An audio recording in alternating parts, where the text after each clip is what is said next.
மதுரையில் நடந்த மதிமுக செயல் வீரர்கள் கூட்டத்தில் முதலமைச்சர் வேட்பாளர் என்ற கோரிக்கையை மறுக்காதது ஏன் என தந்தி டிவியின் கேள்விக்கென பதில் நிகழ்ச்சியில் தலைமை செய்தி ஆசிரியர் ரங்கராஜ் பாண்டே எழுப்பிய கேள்விக்கு மதிமுக பொதுச் செயலாளர் வைகோ அளித்துள்ள பதிலை விரிவாக பார்க்கலாம்.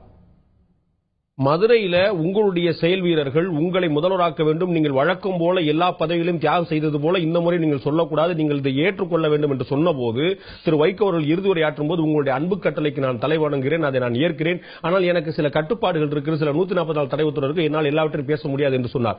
முதலமைச்சர் வேட்பாளர் என்ற பேச்சுக்கே இடமில்லை என்று சொல்லவில்லை. நான் தேர்தலில் போட்டியிட மாட்டேன் என்ற எண்ணத்தில் தான் இதுவரை இருக்கிறேன். இங்கே போட்டியிட வேண்டும் என்று வற்புறுத்தினார்கள், நான் போட்டியிடுவதில்லை என்ற முடிவில் இருக்கிறேன்.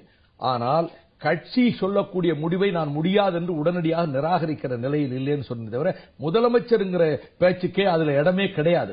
மனதார எந்த காலத்திலும் என் வாழ்க்கையில் இதுவரை தமிழகத்தில் நான் முதலமைச்சர் ஆவேன் என்று அந்த சொல்லை உச்சரித்ததே கிடையாது.